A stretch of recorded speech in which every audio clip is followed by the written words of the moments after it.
Պարոն Անդրեասյան, SMS-ով դուրս եկաք, SMS-ով հետ եք եկել։ Ճիշտն ասած, SMS-ով դուրս չեմ եկել, իմ դիմումով եմ դուրս եկել եւ իմ դիմումով էլ մտել եմ համակարգ պետական նորից։ Սա լուրջ վերաբերմունք է պետական աշխատողի նկատմամբ, որ անկախ կառույցի ղեկավարին այնուամենայնիվ տեղեկությունների համաձայն Նիկոլ Փաշինյանն անձամբ է հրահանգում դուրս գալ։ Նախ վարչապետը ինձ որպես բարձրագույն դատական խորհրդի նախագահի երբեք հրահանգներ չի տվել, ես դա կարող եմ ձեզ երաշխավորել։ Ինչ վերաբերում է SMS հաղորդագրությանը, ես նախկինում էլ առիթ ունեցել եմ ասել, երևի այդ հարցազրույցից որևէ մեկը չի դիտել Civilnet-ին, հուսամ կտեսնեք, որ սա նոր չեմ ասում, որ առաջինը ես եմ վարչապետին դեռևս 2024 թվականի գարնանը SMS հաղորդագրություն ուղարկել իմ ցանկությունների մասին, ուղղակի հարգելով մեր համատեղ աշխատանքը, չէ, SMS հաղորդագրության մասին, աշխատանքից հեռանալու մասին եւ դրանից հետո արդեն նույն թվականի ամռանը Պետրոս Ղազարյանի հարցազրույցի ժամանակ հայտնել եմ, թե քանի անգամ եմ ուզեցել հրաժարական տամ եւ արդեն 2024 թվականի նոյեմբերին նույն կապի միջոցով եղել է խնդրանք եւ ես հարգել եմ։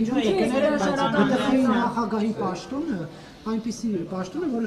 հեչ պարտադիր չի վարչապետի բան անել, ասել, որ պետք է պարզապես դիմումը գրել եւ հեռանալ։ Դուք ինչու եք դատական իշխանության ներկայացուցիչ լինելով, ընդ որում բարձր պաշտոնյա, գործադիր իշխանության ներկայացուցիչին տեղյակ պահել։ Նախ միայն գործադիր իշխանության ներկայացուցիչին չեմ տեղյակ պահել, տեղյակ եմ պահել նաեւ 4-րդ իշխանության ներկայացուցիչին, օրինակ Պետրոս Ղազարյանին, իմ ցանկությունների մասին, տեղյակ եմ պահել օրենսդիր իշխանության բազմաթիվ ներկայացուցիչների, հանդիպել եմ Հայաստան խմբակցության դաշինքի հետ, հանդիպել եմ քաղաքացիական պայմանագիր խմբակցության հետ եւ բոլոր խմբակցությունների հետ քննարկումները եղել են ոչ թե իհարկե իմ հրաժարականի մասին, այլ են բարդությունների, խնդիրների մասին, որ ես եմ առաջին հերթին տեսել դատական իշխանությունում, անկեղծ ասեմ, ինչ որ մի պահի նաեւ հասունացել է այն համոզումը, որ ես չեմ կարող արդյունավետ շարունակել այն բարեփոխումները, որոնց մասին երազել եմ տարիներ շարունակ։ Այնքան շատ են այս ճեպազրույցի որ դատավորները պետք է վերդիկտ կայացնեն, օրինակ Փաշինյանի որոշման ցանկությամբ մեդիահաբերում նարեկ լինի։ Ուրախանում եմ, որ այսպես ենթադրություններ ունեք, բայց ձեր ենթադրությունները սխալ են։ Պարոն Անդրեասյան, դուք հիմա զբաղեցնում եք այդպիսի մի պաշտոն, որ ձեր նախորդը հիմա դուրս եկավ եւ ըստ մամուլի հրապարակման իրավական հայցերը, երբ որ Նիկոլ Փաշինյանը որոշեց, որ պետք է հետ վերցնել, այդ հանգամանքներ հիմքը։ Հիմա դուք օրինակ ինչով եք զբաղվելու, ձեր գործ ինչ է լինելու, եթե այդ հայցերը պետք է հետ կանչվեն, դուք էլ լուր հետևեք այդ ամեն ինչին, համաձայնվել եք այս պաշտոնին։ Նախ ուզում եմ ձեզ տեղյակ պահեմ, որ ոչ իմ նախորդի, ոչ իմ օրոք որևէ հայց հետ չի վերցվել եւ նման քննարկում չկա, եւ եթե լինի նման քննարկում, ապա ձեզ հաստատ տեղյակ կպահենք, ես բոլոր դատական վեճերով ներկայացնելով Հայաստանի Հանրապետությունը մեծ պատիվ է ինձ համար, եւ միջպետական վեճերով Ադրբեջանի հետ, եւ արբիտրաժային գործերով, եւ մարդու իրավունքների եվրոպական դատարանում, ես ներկայացնում եմ անխափան Հայաստանի շահերը, եւ այդ շահերը պաշտպանում եմ այնպես, ինչպես պետք է մեր երկրին, եւ որ ոչ դուք, ոչ ձեր երեխաները չհայտնվեն լրացուցիչ մեծ ֆինանսական վնասների կամ դույժերի տակ։ Բայց նախաստորագրված պայմանագրում նման կետ կա, որ պետք է հայցերը հետ քաշվել։ Այսինքն դուք հաշտ եք այդ մտքի հետ եւ Եղիշե Կիրակոսյանը եւ դեմ էր եւ դուրս եկավ, դուք կարծում եք, որ այո, մենք պետք է ներկայացված հայցերը հետ քաշենք։ Ես ուսումնասիրել եմ ամբողջ փաթեթը, պարոն Կիրակոսյանը չի ստացել եւ նաեւ մեր գրասենյակը չի ստացել որևէ առաջարկ որևէ հայցից հրաժարման եւ ես սա պաշտոնապես ասում եմ, եթե երբևէ Հայաստանի Հանրապետությունը, Հայաստանի կառավարությունը, Հայաստանի Հանրապետության ազգային ժողովը, Սահմանադրական դատարանը կորոշի վավերացնել որևէ համաձայնագիր, որով կորոշի որևէ իրավական գործընթաց դադարեցնել, դուք այդ մասին ինձանից ավելի շուտ կծանոթվեք։ Դրանից հետո արդեն միասին մենք կհասկանանք, թե որը ինչ իրավական գործընթաց է պահանջում։ Ռազմագերիների հարցը ինչպես է լուծվելու։ Պարոն Անդրեսյան, դուք նշանակվեցիք այս պաշտոնում Լիպարիտ Դրմեյանի աղմկահարույց պաշտոնանկությունից հետո, երբ որ վարչապետը հայտարարեց, որ ես եմ կառավարության ղեկավարը ու որևէ մեկը իմ ասածին հակադիր ոչ մի բան չի կարող ասի։ Ես եմ կառավարությունը հաներողություն։ Որևէ մեկը չի կարող ինձ հակասող որևէ բան ասել, այսինքն ձայնի, կարծիքի իրավունք ընդհանրապես չունի։ Հիմա դուք այսպես կներեք էլի այդ բառը, որ օգտագործեմ վիրավորականներին, բայց սա ինչ որ անողնաշար բան չի պահանջում, պաշտոնյաներ, ենթականեր չի պահանջում ձեր այդ պաշտոնից, թե ոչ մի բան դուք ծպուտ հանելու իրավունք փաստորեն չունեք։ Մենակ Փաշինյանն ինչ ասի, պիտի այդ անենք։ Բոլորը ձեր սխալ, ոչ կոռեկտ ձևակերպումներն էին, որոնց հետ բոլորի հետ ես անհամաձայն եմ։ Բնական գործընթաց է, երբ դու պաշտոն ես զբաղեցնում, ունես ղեկավար։ Վստահ եմ, որ ցանկացածս ներկաներից ունի ղեկավար, եթե իհարկե իր սեփական բիզնեսով չի զբաղվում։ Եվ ղեկավարի ասացի հետ եթե համաձայն չես, դա չի նշանակում, որ դու ծպտուն չես կարող անել։ Դու կարող ես անհամաձայնությունը արտահայտել սեփական դիմումով, հրաժարվելով այն աշխատանքից, որը չի բավարարում քեզ ու քո արժեքներին։ Ես կարող եմ ձեզ վստահեցնել, որ ոչ մի իմ նախորդ աշխատանքում չի եղել մեկ օր, երբ ես անցկացրել եմ այդ աշխատանքում, լինելով անհամաձայն իմ արժեքների եւ սկզբունքների հետ։ Եվ հետեւաբար, եթե երբևէ ես այս պաշտոնից հեռանամ ոչ այլ նպատակներով, այլ իմ սկզբունքների հետ հակասության պատճառով, ձեզ այդ մասին կտեղեկացնեմ։ Բայց կտեղեկացնեմ նաեւ իմ ղեկավարին։ Հայ ռազմագերիների հարցի հետ կապված հայ ռազմագերի Արբիտրաժի որոշումը պարտադիր կատարման ենթակա է, թե ոչ, որովհետև Դրմեյանը հեռացավ համարելով դրա պարտադիր կատարման։ Ես պարոն Դրմեյանի ոչ մի հայտարարություն չեմ տեսել, բայց կարող եմ ձեզ ասել, որ Հայաստանի Հանրապետությունը կատարում է իր բոլոր միջազգային պարտավորությունները, բոլոր արբիտրաժային վեճերով եւ մենք հիմա որևէ այլ մանրամասն, որևէ արբիտրաժային վեճի ձեզ չեն կարող հայտնել, ոչ թե որտեղ ես դա չեմ ուզում թաքցնում եմ, այլ դա արգելված է արբիտրաժային կանոններով։ Այս հրապարակային քննարկումը ինքնին վնասում է Հայաստանի շահերին այն արբիտրաժային ատյաններում, որտեղ մենք պայքարում ենք մեր բոլորի շահերը պաշտպանելու համար։ Եվ ես ձեզ ուղղակի ուզում եմ եւս մեկ անգամ հավաստիացնեմ, որ Հայաստանը լիարժեք կատարում է իր բոլոր իրավական պարտավորությունները բոլոր արբիտրաժների եւ բոլոր ատյանների հետ կապված։ Մնացածը, երբ որ կլինեն արբիտրաժային վերջնական վճիռները, դուք կտեսնեք, թե Հայաստանը կատարել, թե չի կատարել իր պարտավորությունները։ Հեցի եւ մնացած բոլոր գործերով Հայաստանը լիովին կատարում է իր միջազգային պարտավորությունները, այլ մանրամասներ այս պահին թույլ տվեք չասել, որովհետեւ ուղղակի արգելված է արբիտրաժի միջազգային կանոններով, արգելված է միջազգային կանոններով։ Բաքվում հայ ռազմագերիներն են խոշտանգվում։ Շատ լավ, գիտենք, տեղյակ ենք բոլոր որոշումներից եւ բոլոր որոշումները պատշաճ ընթացքի մեջ են եւ բոլոր որոշումներով արբիտրաժային ես կպատասխանեմ, երբ որ գործընկերները բավարարված լինեն այս հարցով։ Այսինքն դուք եք համաձայն Դրմեյանի հետ, որ պարտադիր պետք է կատարվի։ Նորից եմ ասում, այն ինչ կատարվում է եւ այն ինչ կատարվել է, եղել է լիարժեք արբիտրաժային կանոնների եւ բոլոր միջազգային մեր պարտավորությունների շրջանակներում։ Այլ մանրամասներ, թե ինչ է միջանկյալ որոշումը, ինչ է այն նախատեսում, ինչպես պետք է կատարվի եւ որքանով է կատարվել, այդ ամենը ներկայացվում է արբիտրաժային տրիբունալին եւ ոչ թե հայ կամ որևէ այլ հանրությանը, որովհետև մենք ունենք կիպրացի քաղաքացիներ, Կիպրոսի քաղաքացիներ, որոնք օրինակ հեծի գործով դիմել են, ոչ Կիպրոսի հանրությանն ենք մենք տեղյակ պահում, ոչ Հայաստանի հանրությանը, որովհետև դա արբիտրաժի հստակ օրենսդրական պահանջ է որևէ մանրամասներ չհոսեցնել հանրություններին, մինչև չլինի արբիտրաժային վերջնական որոշումը։ Ես նորից եմ ասում, ինչը որ որոշում է, կատարվում է եւ կատարումը իրականացվում է այն չափով, որքանով պատշաճ է, ճիշտ է արբիտրաժային կանոններով։ Լսում եմ ձեզ, Նարեկ ջան։ Դուք նոր եք աշխատանքի անցել, այդ հարցին ստիպում են պատասխանել։ Ես հաճույքով պատրաստ եմ։ Եթե կարելի է նաև Ես վախ չունեմ որևէ աշխատանքից ազատվելու, ունեցել եմ բազմաթիվ աշխատանքներ, որոնցից հաճույքով եւ ոչ այնքան հաճույքով հրաժարվել եմ։ եւ իմ չպատասխանելը ոչ թե ինչ-որ վախերի հետ է կապված, այլ ընդհանրապես հարգանք է արբիտրաժի օրենքների եւ կանոնների հանդեպ։ Եվ մի բան էլ, եթե ի վերջո անկախ ձեր քաղաքական կամ այլ նախասիրություններից, եթե մենք բոլորս մտահոգ ենք, որ Հայաստանը չհայտնվի մեծ տուգանքների, մեծ գումարների, մեծ պատիժների, սանկցիաների տակ, խնդրում եմ չխոչընդոտել իմ այն աշխատանքը, որը միտված է պաշտպանել բոլորիս երեխաների գումարները, ապագա բոլոր խոչընդոտումը, ես վերջացնեմ, ես ասում եմ, խոչընդոտումը այն է, որ հիմա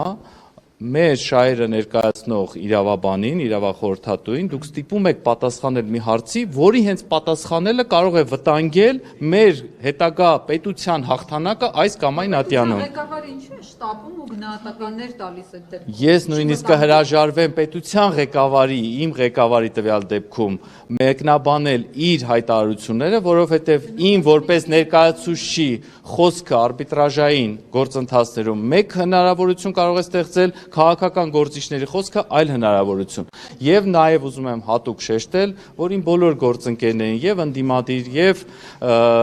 իշխանական խորհուրդ եմ տալիս հետեւել արբիտրաժի կանոններին, զերծ մնալ արբիտրաժային գործերով որևէ մեկնաբանություններից, որպեսզի դա հետագայում չվնասի Հայաստանի շահերի։ Եվ Բաքվում ռազմագերիների վերաբերյալ բազմաթիվ հազանգեր կան այնտեղ խոշտանգումների վերաբերյալ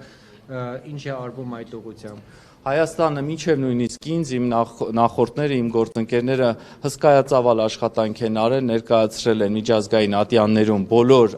բողոքները, դիմումները, ես նույնիսկ ավելացնելու բան չեմ կարողացել, որովհետև այնպիսի որակյալ աշխատանք է կատարված եղել մինչև իմ այս պաշտոնում հայտնվելը, որ ուղղակի մենք պետք է սպասենք արդեն այլ գործընթացների։ Մեր ներկայացուցիչի գրասել, օրինակ դատական ատյանների որոշումներին համապատասխան, էլի միջազգային ատյանների Նաև պետք է սպասենք արդեն խաղաղության գործընթացի զարգացումներին, դիվանագիտական են մեծ աշխատանքին, որ այսօր կատարում են մեր մի շարք կառույցներ, արտաքին գործերի նախարարությունը, մի շարք հատուկ ծառայություններ եւ այլն։ Թույլ տվեք այս հարցով որևէ այլ բան չմեկնաբանեմ, որովհետեւ մնացած ընթացիկ բանակցությունները իրենց տիրույթում են։ Իմ տիրույթում է միայն հետևել, որ մեր միջազգային վեճերը, որոնցով մենք բարձրացրել են գերիների այդ ցավոտ հարցը եւ անհետ կորածների հարցը, ի վերջո ստանա դատական ճիշտ արձագանք։ Օգոստոսի 8-ին ստորագրվել է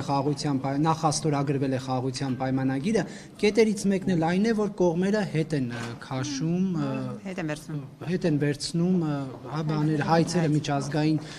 դուք սա ինչպես եք մեկնաբանում, արդյոք սա խնդրահարույց չէ եւ որպես մարդու իրավունքների նախկին պաշտպան դուք այստեղ չեք տեսնում, որ պետք է այս թեմայով միջև վերջ գնալ։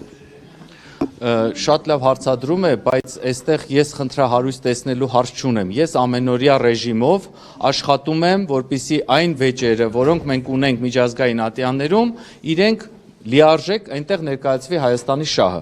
Մենք չունենք որևէ հրահանգ, որևէ հրաման, որևէ որոշում կառավարության ազգային ժողովի, որ պետք է գեթ 1 քայլ զիջման գնանք մեր իրավական գործընթացներում։ Նորից եմ ասում, եթե լինի այլ որոշում ազգային ժողովի, կառավարության, սահմանադրական դատարանի կողմից, մենք կենթարկվենք պետության որոշումներին։ Հաշտեք, որ նման որոշման, նման քննարկում կա, որ հետ կան։ Քաղաքական որոշում կա, պարոն Անդրեասյան, դա ձեզ չի կաշկանդելու։ Ուրեմն լավ էր, որ քաղաքական բառը օգտագործեցիք։ Մարդու միջազգային իրավական հարցերով ներկայացուցիչի մասին օրենք կա, եւ այդ հատուկ այդ օրենքում նշված է, որ ես իրավունք չունեմ զբաղվել քաղաքականությամբ եւ պետք է քաղաքականապես չեզոք լինեմ։ Շատ լավ ասեցիք, սա քաղաքական հարց է, խնդրում եմ հարց ուղղեք քաղաքական գործիչներին։ Ինձ հարցնում եք որևէ գործով մենք հետ քաշել ենք որևէ մեր գործողություն իրավական քայլ, ոչ։ Հաշտ եմ ես ապագայում պետության որոշումների, մարդու իրավունքների որպես պաշտպան, մարդ, իրավաբան, հայր, չգիտեմ, որդի, քաղաքացի, ես հաշտ եմ այն ամենի հետ, ինչը իշահ կլինի մեր Հայաստանի Հանրապետության եւ մեր մարդկանց։ Որոշելու են քաղաքական ուժերը եւ ինձանից շատ ավելի բարձր կառույցներ, ինչպիսին է օրինակ ազգային ժողովը, ինչպիսին է սահմանադրական դատարանը։ Նրանք են որոշելու պատկերացին, եթե ազգային ժողովը նման որոշում կայացնի, քաղաքական ինչպես դուք այդ որոշումը կատարելի եք, անկախ նրանից դուք որպես քաղաքացի, որպես իրավարար ինչ կարծիք ունեք կամ հասկացա, եթե որոշում կայացվի, որը որ ես պարտավոր եմ կատարել ըստ օրենքի եւ ըստ իմ խղճի եւ ըստ բարոյական բոլոր հնարավորությունների, որտեվ դու եթե պաշտոն ես զբաղեցնում եւ այդ պաշտոնի համար հստակ գրված է, որ քո գործողությունը որևէ միջազգային ատյանում որոշում է վերադաս մարմինը, օրինակ ազգային ժողովը կամ կառավարությունը, դու կանես ապօրինություն, եթե չկատարես, բայց երբ որ ես կկարդամ որոշում, որ իմ խղճի հետ եթե իմ խղճի հետ համանուն չի լինի, դուք կտեսնեք իմ հերթական դիմումը։ Առանց սկանդալի եւ առանց միգուցե սկանդալով կհեռանամ այդ անգամ։ Եթե լինի այնպիսի մի բան, որ ես կարիք ունենամ, անհանգստանամ իմ պետության շահերի համար, իհարկե կհեռանամ սկանդալով։ Կա Նիկոլ Փաշինյանի լուսանկարը ձեր այս նոր Չկա։ աշխատասիրում։ 2022 թվականից նախարարի իմ պաշտոնից հետո, քանի որ անընդհատ զբաղեցրել եմ ապա քաղաքական եւ կառավարությունից մի դեպքում լրիվ անկախ պաշտոն, իսկ այս դեպքում ապա քաղաքական պաշտոն, աշխատում եմ հեռու լինել սահմանադրությունից եւ միջազգային իրավական նորմերից։ Դրանք հնարավոր լինում փոխարինում են Նիկոլ Փաշինյանին։ Լսեմ Տիկին Ջեբեջյանին ու հետո նորից ահազանգ եւ հնչեցրել, որ OSI մեդիայի հետաքննությանն էր, հղում արել, ըստ որի Արևմտյան Ադրբեջան կազմակերպությունը ուղիղ վերահսկողության տակ է նախագահի աշխատակազմից, վերահսկվում է աշխատակազմից, անգամ պրես ռիլիզները այնտեղ են գրում, իսկ ըստ այդ հայեցակարգի արդեն մշակված ադրբեջանցիներ են գալու Հայաստան, այնտեղ անդամատոմսեր են բաժանել, ասենք անձնագրեր, որտեղ բնորանը նշված է Ճամբարակ, Այրում, Ալավերդիում, այսինքն մարդիկ, որոնք համարում են իրենց բնորանն է այդ տեղերը։ Ու դրան հետևելու է այն, որ եթե 2026 թվականին, ասենք ԿՊ-ն իշխանության եկավ, ադրբեջանցիները գալու են Հայաստան, պահանջեն արժանապատիվ կյանք, դրան հետևելու է նաև զինված ուժերի տեղակայում, առաքելություններ զինված ուժերի,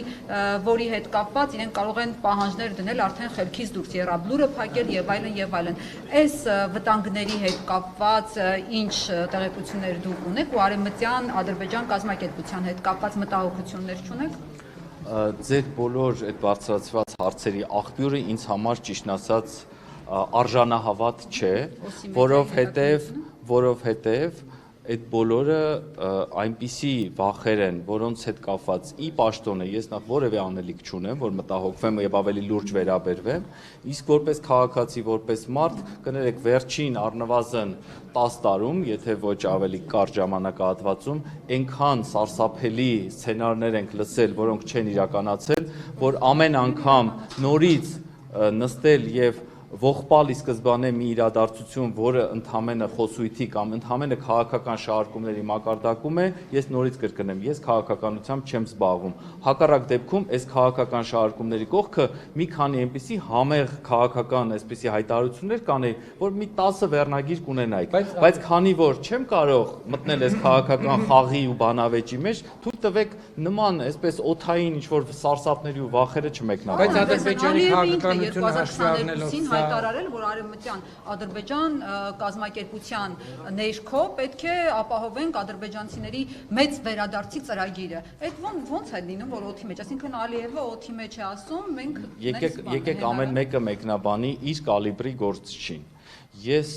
երկրի ղեկավարը չեմ, որ մեկնաբանեմ այլ երկրների ղեկավարների հայտարարությունները։ Եթե միջազգային իրավական հարցերով ներկայացուցիչ Ադրբեջանի կամ որևէ երկրի որևէ բան կհայտարարի, ես հաճույքով կմեկնաբանեմ։ Սա իմ տիրույթում չէ։ Բայց ես չեմ հավատում բոլոր այն սարսափելի զարգացումներին, որոնք դուք նկարագրեցիք։ Հայտարարություն չեմ բացառում, ասեցի չեմ հավատում։ Չեմ հավատում, իմ հավատքն է, իմ առանձին անձնական հավատն է։ Դա սարսափազդու սցենար չէ։ Սարսափազդու էր, շատ սարսափազդու էր, չէի հավատում նույնպես, լինում է, որ ես չեմ հավատում, բայց սխալվում եմ իմ չհավատալու կամ հավատալու մեջ։ Միևնույն ժամանակ, որպես մարդ, եթե դուք շարունակեք ինձ ահաբեկել ես վատ խոսույթով, տխուր հայտարարություններով, ես կգնամ տուն եւ շատ ծանր կտանեմ դա, բայց որպես պաշտոնյա ես որևէ այլ բան չունեմ ձեզ ասելու։ Դուք հայ առաքելական եկեղեցու հետևորդ եք։ Միանշանակ։ Եվ ինչպես եք վերաբերում եկեղեցու շուրջ տեղ ունեցող զարգացումներին։ Ես ամեն Կիրակի գնում եմ իմ շատ սիրելի Կոնդի Սուրբ Հովանես եկեղեցի, այլ տեղեկություն իմ անձնական, կրոնական հավատքի հետ կապված, ես պատշաճ չեմ համարում այս բանի քննարկել։ Թույլ տվեք, քանի որ հիմա կրոնական հարցերն են քաղաքականացվել, թույլ տվեք զերծ մնալ նման մեկնաբանություններից չլինելով քաղաքական պաշտոնյա եւ օրենքով արգելված ինձ զբաղվել քաղաքականությամբ, թույլ տվեք չզբաղվեմ քաղաքականությամբ նաեւ կրոնական հարցերով։ Առաքելական եկեղեցու հետևորդես երբևէ թույլ կտա կարգավիճ քահանայի պատարակ լսել։ Իմ կրոնական ապրումների եւ հավատքի մասին թույլ տվեք չպատասխանեմ։ Ես մեկ այլ հարց տամ, Նիկոլ Փաշինյանը հիմա ինչ անում է, արդյոք իր լիազորությունները գերազանցելու, անցնելու գնով չի անում եկեղեցու կաթողիկոսի հետ կապված սահմանները հատելով։ Ես վարչապետի լիազորությունների անցման, չանցման հետ կապված մեկնաբանողը չեմ, ես միջազգային իրավական վեճի չի հասել իր որևէ գործողություն, որպեսզի ես կարողանամ ասեմ, իսկ միջազգային իրավունքի տեսանկյունից նաև իմ համեստ գիտելիքներից իրավական այսօր որևէ խախտում ես կառավարության կողմից չեմ տեսնում։ Տեղադրելը հրապարակել արդյոք խախտում չի։ Դուք ինչ եք ուզում ասեք, որ դա կառավարությունն է հրապարակել։ Չէ, ես չասեցի կառավարություն։ Բա ում մասին եք խոսում։ Իհարկե խախտում է։ Իհարկե խախտում է ցանկացած մարդու մասնավոր կյանքի միջամտություն, բայց դուք հիմա ինձ արդեն սկսեցիք հարցազրույցը, ճեպազրույցը վերածել իրավաբան մարդու զրույցի։ Ես կարծում եմ դուք իմ պաշտոն եք ինձ հրավիրել հարցերի պատասխանել։ Միջազգային իրավունքի Բայց ոչ այստեղ պատասխանել։ Միջազգային իրավունքի տեսանկյունից Նիկոլ Փաշինյանի հայտարարությունները կաթողիկոսի հետ կապված արդյոք մարդու իրավունքների խախտում են թե ոչ։ Նորից միջազգային իրավունքի տեսանկյունից ես չեմ ստացել որևէ վեճ, բողոք, խնդիր, որի մասով կարող եմ ձեզ իրազեկել։ Միջազգային որևէ այս պահին վեճ, խնդիր, նույնիսկ միեդի որևէ դիմում չկա, որով ես կարող եմ ձեզ մեկնաբանություն անել։ Ասում եմ Փաշինյանի լուսանկարը չկա, բայց բացակայությունը իրավիճակ չի փոխել։ Ինձ թվում է դուք պարոն վարչապետի լուսանկարով ավելի շատ եք հիմա ոգեշնչված եւ շարունակում եք վերջին 3 տարին ինձ անվերջանալի հարցնել վարչապետի լուսանկարի մասին, ինչպես նախարար եմ եղել առաջին իսկ օրը Նարեկ Կիրակոսյանը ինձ հարցրել է վարչապետի լուսանկարից։ Ես խնդրում եմ ովքեր որ հետևում են եւ կարող են պարոն Կիրակոսյանին ուզում ենք նվիրել վարչապետի լուսանկարը, որ այդ ոգեշնչման թեման ձեզ մոտ անցնի։ Ես չեմ մանիպուլացնում եւ ամեն անգամ նայել ոգեշնչում երկու խոսափողով մի թափարեք այդպես ագրեսիվ, ես ձեզ միայն խնդրում եմ, որպեսզի եթե հնարավոր է այդ լուսանկարի թեմայով, որով դուք այսպես մտասևեռված եք վերջին 4 տարում, պարոն Կիրակոսյան, խնդրում եմ, մի լուսանկար ինձնից վերցրեք, մի լուսանկար տարբեր պաշտոնյաներից եւ վերջապես փակեք ձեր լուսանկարային մտասևեռում։ Դա չի Այլ հարցեր։ Չմոռանաք հավանել տեսանյութը եւ բաժանորդագրվել Civic AM-ի YouTube-յան էջին։